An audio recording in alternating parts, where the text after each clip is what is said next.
Salam olahraga ya. Gue baru keluar tadi nonton dari Yonex Kutswana Master ya, alias India Super 100, dimana ini menjadi World Tour penutup untuk rangkaian turnamen di tahun 2023 ini. Dan minggu depan nanti ada World Tour Final, itu ajang final dari World Tour ya, dimana poinnya lebih besar.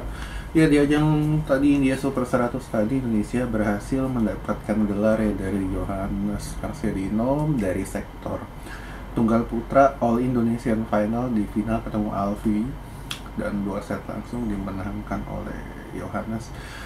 Ya, untuk Indonesia sendiri sebetulnya di ajang ini ya menurunkan cukup banyak wakil ya. Dari segmen Indonesia sebetulnya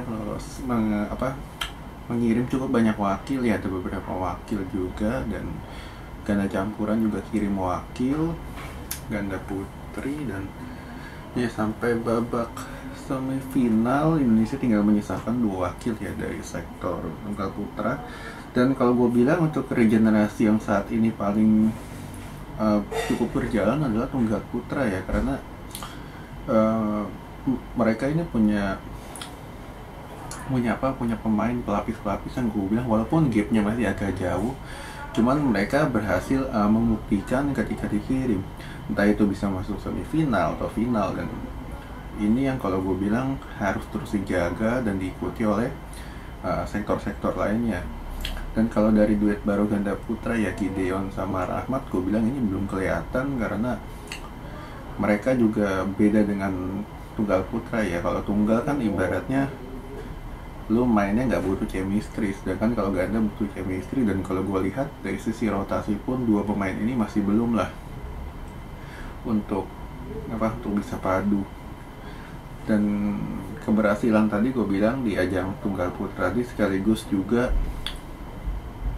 menjadi gelar pertama ya World Tour untuk si Johannes.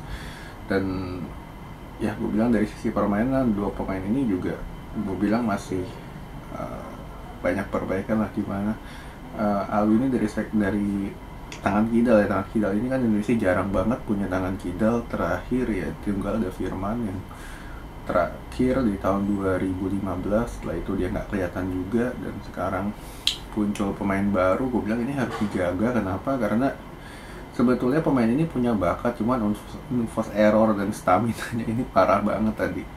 Dia punya stroke yang kalau gue bilang ini cukup bagus, cuman dari sisi akurasi, nah ini yang masih rendah. Sedangkan tadi dari Johannes, dia kalau gue bilang smash cukup bagus, penguasaan lapannya cukup bagus, tapi bola depannya gue bilang dia masih jelek. Dan ya namanya pemain muda masih perlu banyak pengembangan lah ke depannya. Dan gue bilang 2 sosok ini bisa jadi tulang punggung juga untuk sektor tunggal putra Indonesia di tahun depan. Dan tahun depan gue bilang 2 pemain ini harus sudah naik level lah ke Super 300. Oke.